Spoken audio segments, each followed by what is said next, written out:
As believers, why does following God sometimes feel like losing things instead of gaining them? As a believer, why do old struggles keep resurfacing? And why does God sometimes need to remove things we've learned to build our lives around? What if the thing frustrating you right now isn't God's absence, but it's his demolition? You see, we're all under construction. And often, before God builds something new in us, something old has to come down. Join me as we look at what has to come down.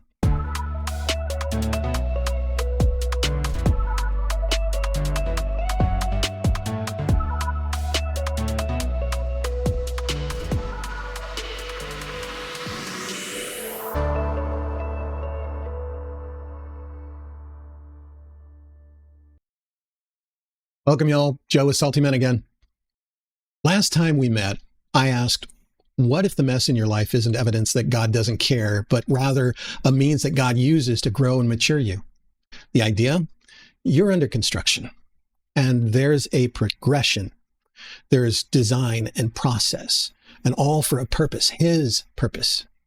If you haven't had a chance to view that episode, you can click on the link above and correct that. This is a continuation of our construction analogy. So why does following God sometimes feel like losing things instead of gaining them? Here's the big idea. Before God builds what belongs, he often removes what doesn't. That's difficult for us because we love addition. We don't so much love subtraction, right? We want God to add things like peace and purpose and joy, blessing and wisdom and opportunity and prosperity. But often before God adds something new, he removes something old. You see, God can't build Christ-like character on foundations we're unwilling to surrender. I want you to recognize this core tension. Most people welcome God's additions, but resist his subtractions. We don't mind God working on our lives until he starts removing things we want to keep or have learned to live with and can't let go of. Things like, I want peace, but not surrender. I want purpose, but not change. I want freedom, but not repentance. I want transformation, but not discomfort. And that's human nature.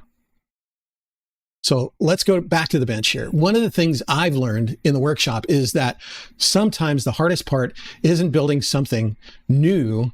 What frustrates me are the moments where I look at the bench and I think, I knew better than that. And I end up removing bad settings, throwing away materials, scrapping designs, recutting pieces, sanding off the mistakes that I've done. And sometimes I end up starting over. We all knew who Thomas Edison was, right? When he and his team developed the light bulb, he used a quote when asked about the discovery. Edison's quote on failure is commonly paraphrased as, I have not failed. I've found 10,000 ways that won't work. The principle here is excellent. Think about it. I appreciate Edison's perspective. He didn't view failed attempts as wasted effort. They were information. They were lessons. They moved him closer to the outcome. I'm okay with that. If it genuinely took 1,000 attempts to get there, then that's the process. What bothers me is wasting effort on things I should have already known.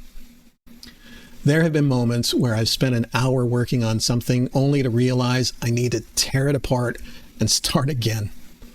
Nobody likes that feeling. And I wonder if that's why some of God's demolition work feels so painful to us. Because he's removing things we've already been dealing with. Pride, fear, control, self-reliance, unhealthy habits, our false identities. And we're thinking, Lord, I thought we already dealt with this. But sometimes destruction is actually progress. What feels like demolition may actually be preparation. You see, sometimes God removes things repeatedly because we keep building them. Sometimes the most loving thing a builder can do is remove what doesn't belong. What feels like wasted effort may actually be revealing foundations that still need attention. You see, some lessons take time. Others take surrender. Let's look at Jeremiah 1, verse 10. It says, "See, today I appoint you over nations and kingdoms to uproot and to tear down, to destroy and overthrow, to build and to plant." I love this passage. Notice the order. God says, tear down, destroy, overthrow, then build, plant. The sequence matters. God often removes before he rebuilds. The problem isn't always the what's being built. Sometimes it's what is built on. Things like identity, built on performance, security, built on money, worth, built on achievement, comfort, built on control. Even Christianity, built on information instead of obedience. Jesus doesn't simply remove old identities. He creates new ones. Here's a story for you about the rich young ruler. I love this. It's Matthew 19, verses 16 through 22. I'm going to read out of the NIV, where Jesus speaks of the rich and the kingdom. Verse 16 says, "Just then a man came to Jesus and asked, 'Teacher, what good thing must I do to get eternal life?' 'Why do you ask me about what is good?' Jesus replied. 'There's only one who is good. If you want to enter life, keep the commandments.' 'Which ones?' he inquired. Jesus replied, he says, 'You shall not murder, you shall not commit adultery, you shall not steal, you shall not give false testimony, honor your father and mother, and love your neighbor as yourself.' 'All these I have kept,' the young man said. 'What do I still lack?' Jesus answered, 'If you want to be perfect, go, sell your possessions and give to the poor, and you will have the treasure in heaven. Then come follow me.' Verse 22 says, when the young man heard this, he went away sad because he had great wealth.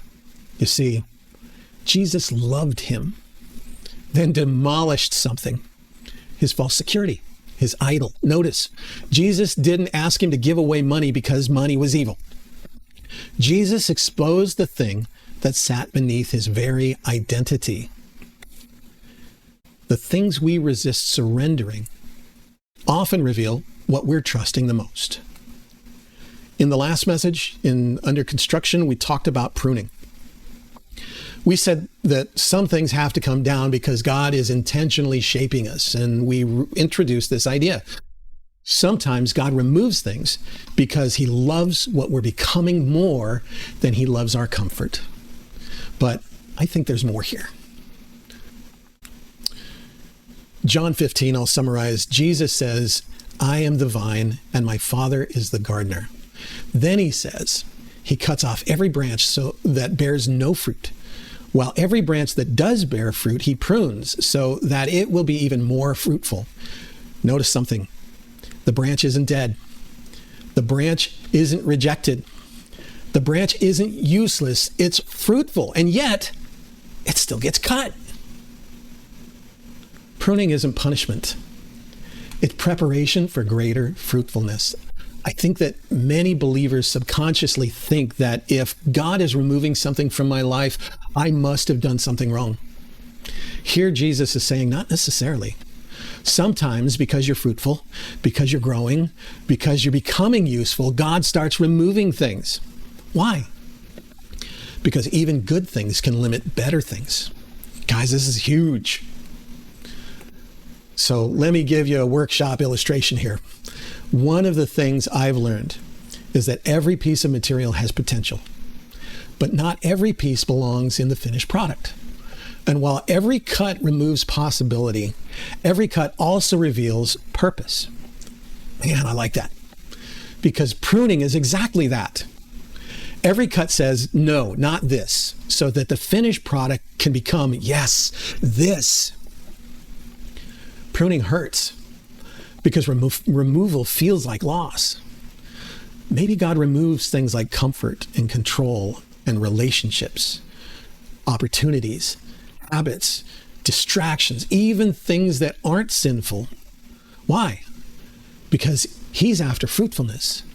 And fruitfulness sometimes requires subtraction. God's goal is not merely to make us busy. It's to make us fruitful. And we often confuse activity with fruitfulness.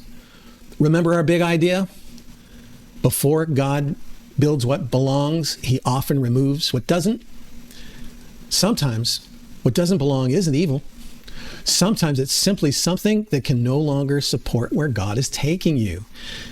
That's mature discipleship.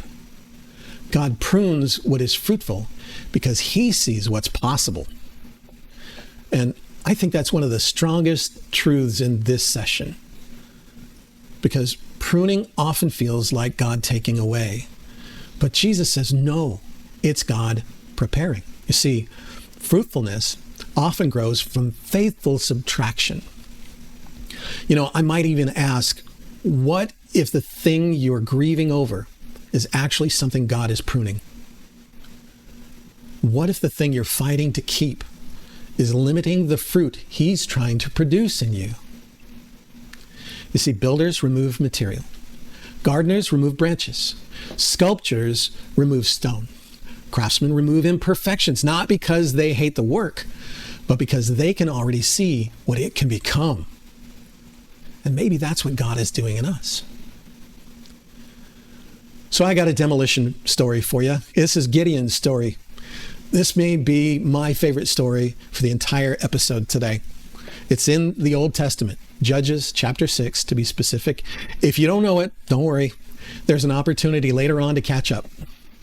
Before God uses Gideon to deliver Israel, he gives him what I'm sure Gideon considers a strange assignment. But to be fair, Gideon gave God some strange requests too. But God gives him an assignment. It isn't build an army. It's not lead people.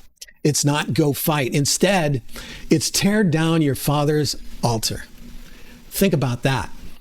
Before this public victory, he has a private demolition. And God often tears down private idols before he builds public ministry. And make no mistake here, guys. You may argue here and say, but Joe, I'm not in public ministry. If you're a believer, you have a public ministry, whether you know it or not. Your witness is more than just your words. It's in the actions of your everyday life. So why does this needed demolition sometimes hurt so much? Because we become attached. We can become attached to things like our habits, identity, comfort, control, expectations, self-sufficiency, sometimes even religious performance. You see, we often ask God to build something new while protecting everything that's old. Oof, what a line. But here's the good news. God never demolishes anything without purpose. Builders don't remove things because they hate the structure. They remove things because they can already see what belongs there instead. God doesn't remove things to leave you empty. He removes things to make room. So ask yourself, what keeps showing up? What keeps getting exposed? What areas feel uncomfortable right now? What keeps requiring me to surrender? Maybe God isn't punishing you. Maybe he's demolishing something that can't support where he's taking you next. God never asks us to tear something down without offering himself as something better. This is the gospel. So this week, I want you to make two lists. What may God be tearing down right now? Things like fear or pride, maybe control, maybe you're still struggling with your identity or unhealthy habits. Maybe it's self-reliance. And then I want you to make a second list. Think about those things and then think about what might he be making room for? Room to trust him, your humility, obedience. Maybe he's calling you to service. dependence on him, all for purpose. And then what I want you to do, I want you to read that Judges chapter 6, specifically verses 25 through 32. And I want you to ask, what altar have I become comfortable living beside? And I want you to ask, what might God be asking me to tear down before he builds something new? And then, as always, I want you to pray about this. Pray specifically, Lord, give me the courage to stop rebuilding what you're trying to remove. So let's go back to the workshop now. I've learned something in the shop. The projects I love most usually required me to undo something first. Remove material, scrap ideas, start over, rework the design. Setbacks felt like failure, but it was actually progress. Sometimes the first evidence that God is building something new is that something old starts coming down. And I want to leave you with this closing thought. Don't mistake demolition for abandonment. Our master builder isn't finished with you.